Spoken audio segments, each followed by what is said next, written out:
बोलिए श्यावर रामचंद्र की जय, पवन पुत्र हनुमान की जय, श्री अम्बे माता की जय, श्री सतगुरु महाराज की जय।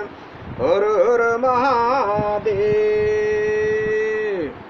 राजा राम राम राम सीता राम राम राम, राजा राम राम राम सीता राम राम राम, राजा राम राम राम सीता राम राम राम, राजा राम राम राम सीता राम राम राम, राजा राम राम राम सीता राम राम राम, राजा राम राम राम सीता राम राम राम, राजा राम राम राम सीता राम राम राम, राजा राम राम राम सीता राम राम राम, राजा राम राम राम सीता राम राम राम, राजा राम राम राम सीता राम राम राम, राजा राम राम राम सीता राम राम राम, राजा राम राम राम सीता राम राम राम, राजा राम राम राम, राजा राम राम राम सीता राम राम राम, राजा राम राम राम सीता राम राम राम।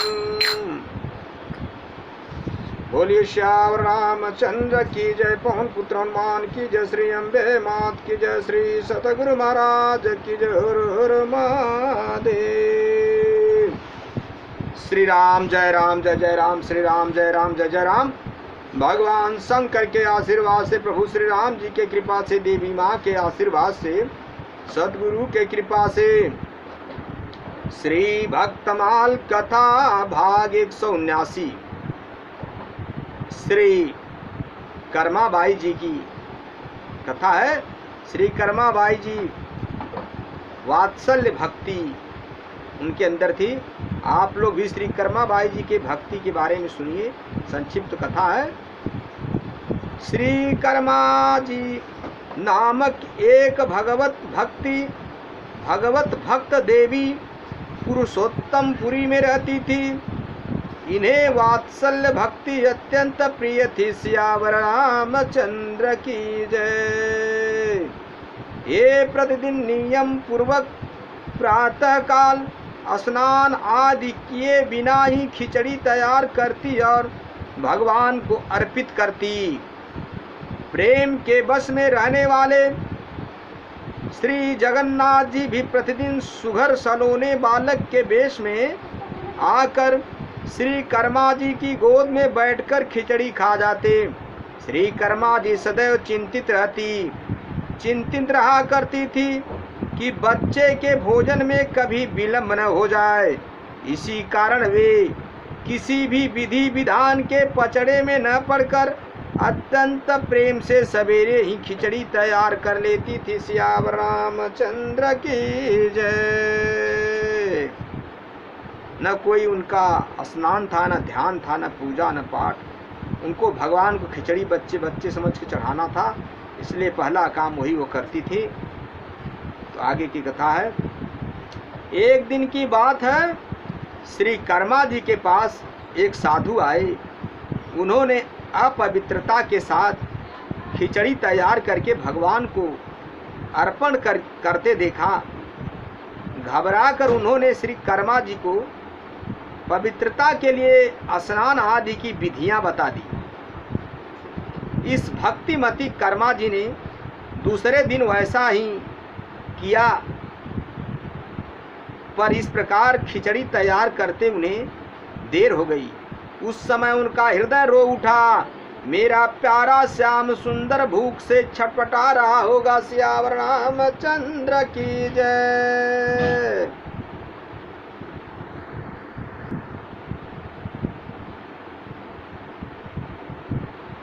मेरे भाइयों, यहाँ पे कर्म का निरूपण करना बड़ा मुश्किल कार्य है। देखिए, साधु के देखने में तो लगता था कि कर्माबाई अकर्म कर रही है, भाड़ रही है, अशुद्ध होके भगवान को पूजा पाठ कर रही है, लेकिन भगवान के लिए वही प्रिय है। इसलिए भगवान की पूजा कहीं भी कैसे भी जैसे समय मिले से करना चाहिए। पूजा व्यर्थ नहीं होती है भगवान की, बस भाव होना चाहिए अंदर से।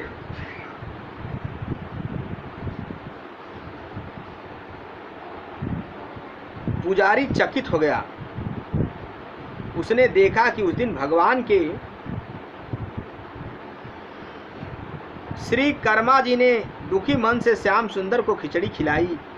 इसी समय मंदिर में अनेक घृतमय पकवान निवेदित करने के लिए पुजारी ने प्रभु का आवाहन किया। प्रभु जूठे मुँही वहाँ चले गए, श्याम रामचंद्र की जय। पुजारी चकित हो गया। उसने देखा उस दिन भगवान के श्री मुखार बिंद में खिचड़ी लगी है। पुजारी भी भक्त था, उसका हृदय क्रंदन करने लगा। उसने अत्यंत कातर होकर प्रभु से असली बात जानने की प्रार्थना की, श्याम रामचंद्र की जय। उत्तर मिला, नित्य प्रति प्रातः काल मैं कर्माबाई के पास खिचड़ी खाने जाता हूँ। उनकी खिचड़ी मुझे बड़ी मधुर और प्रिय लगती है, पर आज एक साधु ने जाकर उन्हें स्नान आदि की विधियां बता दी, इसलिए खिचड़ी बनाने में देर हो गई, जिससे मुझे क्षुधा का कष्ट तो हुआ ही, शीघ्रता में जूठे मुंह आ जाना पड़ा। श्याम रामचंद्र की जय। भगवान के आज्ञानुसार पुजारी ने उस साधु को ढूंढकर प्रभु की सारी बातें सुना दी। साधु घबराया हुआ श्री कर्मा जी के पास जाकर बोला, आप पूर्व की ही तरह प्रतिदिन सवेरे ही खिचड़ी बनाकर प्रभु को निवेदन कर दिया करें। आपके लिए किसी नियम की आवश्यकता नहीं है। श्याम रामचंद्र की जय। मेरे भाइयों, यहाँ पे एक बड़ी ही रोचक रहस्यमय बात छिपी हुई मिलती है कि भगवान की पूजा कहीं भी कैसे भी किसी भी अवस्था में करिए, कोई दोष नहीं है। देखिए, लेकिन श्रद्धा अंदर से लगी रहनी चाहिए।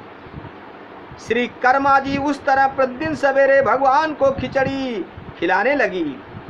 श्री कर्मा जी परमात्मा के पवित्र और आनंदमय धाम में चली गई और उनके प्रेम की गाथा आज भी विद्यमान है। श्री जगन्नाथ जी के मंदिर में आज भी प्रतिदिन प्रातः काल खिचड़ी का भोग लगाया जाता है। श्याम रामचंद्र की जय। मेरे कहने का अर्थ ये नहीं कि आप कोई नियम व्रत शुद्ध न होइए, ऐसे ही चले जाइए। कहने का मतलब है कि जब अगर आपको भगवान से प्रेम हो गया है और भगवान को प्रिय है, तो आप कहीं भी कैसे भी भगवान की पूजा उपासना करें, उसमें दोष नहीं है। श्री प्रियदास जी रमाबाई की कर्माबाई की इस प्रेममयी भक्ति का अपने कवित्व में इस प्रकार वर्णन करते हैं, आप लोग भी सुनिए। भूति एक बाई ताको कर्म सुनाम जान बिना रीति, भांति भोग खिचड़ी लगवही, जगन्नाथ देवा आप भोजन करत, निकय जीत लगई भोग तमयति भावही। गयो त साधु मानि बड़ो अपराध करे, भरय बहु श्वास सदाचार लायकी आवही। भाइयो ये बार देखी खेली के, किवार जपे झूठ न लागी है, मुँह धोए बिनु आवही। प्रभु पूछी भयो का कहियो प्रगट खोली, बोले हूँ न आओ हमें देखी नहीं रीति है। करमा सुना मैं खिचड़ी खियावई, मोही मय हूँ नित पाऊ जाई जानी साच प्रीति है। गयो मेरो संत रीति भति सो सिखाए, आयो मत मोय अनंत बिनु जानयो अनीत है। कहीं वही साधु सोजु साधु, आवो यही बात जाई के सिखा, यही आई बड़ी भीत है। श्री सिल पिल्ले की भक्ति दो कन्याएं। ठाकुर इसी तरह से साधु ने जा करके कह दिया कि आप जैसे भी भगवान को खिचड़ी बना के खिलाती हैं उसे खिलाते रहिए, आपको कोई दोष नहीं लगेगा। इसलिए भगवान की पूजा जो भगवान को भा जाए उसको वैसे करते रहना चाहिए। श्री पिल्ले जी की भक्त दो कन्याएं, जरा सुनिए, छोटी सी कथा है। ठाकुर श्री शिल पिल्ले जी की दो भक्त थी। इनमें तो राजा की कन्या थी और दूसरी एक जमींदार की। एक दिन इनके घर में श्री गुरु जी महाराज पधारे और जब वे सालग्राम भगवान की सेवा करने लगी तब उसे देख कर ये दोनों उनके समीप जाकर बैठ गई। सेवा दर्शन और प्रसाद ग्रहण कर इनके मन में भी सेवा करने की उत्कंठा हुई। इन्होंने ललचा कर कहा कि हम भी सुकुमार श्याम सुंदर की पूजा किया करेंगी, हमें आप ठाकुर जी की मूर्ति दे दीजिए। गुरु जी ने इन्हें बच्चा परंतु सच्चा प्रेमी जानकर दोनों को एक एक पत्थर का टुकड़ा दे दिया। जब इन्होंने ठाकुर जी का नाम पूछा तो कह दिया कि इनका नाम शिलपिल्ले है और तुम अपना मन लगा कर नित्य इनकी सेवा किया करना। गुरुदेव के आज्ञा अनुसार दोनों प्रेम से पूजा करने लगी। सेवा करते करते उनके हृदय में बड़ा भारी अनुराग बढ़ गया। श्यावर रामचंद्र की जय। शिलपिल्ले भक्ता उभय बाई सोई, कथा सुनवय कनि पसुताय कसुता जिमीदार की। आय गुरु घर देखी सेवा दिग बैठी, जाई कही ललचाई पूजा कीजिए सुकुमार की। दियो शिला टूकले कई नाम कही, दियो वही कीजिए लगाई मन मनी भाव पार की। करता करता अनुराग बढ़ गयो, भारी बड़ी है विचित्र रीति यही शोभसार की।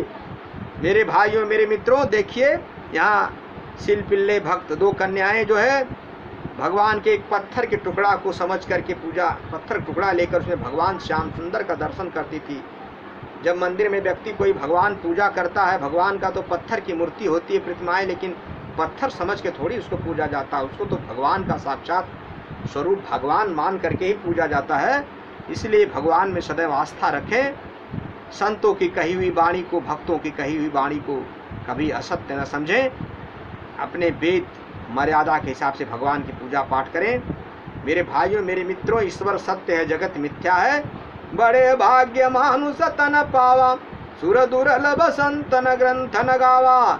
ये मनुष्य का शरीर साक्षात मोक्ष का दरवाजा है, ये बड़े भाग्य से मिला है, इसे पाकर व्यर्थ न करें। हर पल हर घड़ी कहीं भी कैसे भी हरि का भजन करें, कीर्तन करें, राम नाम कृष्ण नाम नारायण नाम का जप करें, दर्शन स्पर्शन करें, संत गुरु सेवा ब्राह्मण करते हुए अपने जीवन का कल्याण करें। श्यावर रामचंद्र की जय। कथा विसर्जन होता सुनऊ पवन कुमार, राम लखन सीता सहित मोह पर करऊं कल्याण। श्यावर रामचंद्र शंकर जीवापति महादेव हर हर महादेव।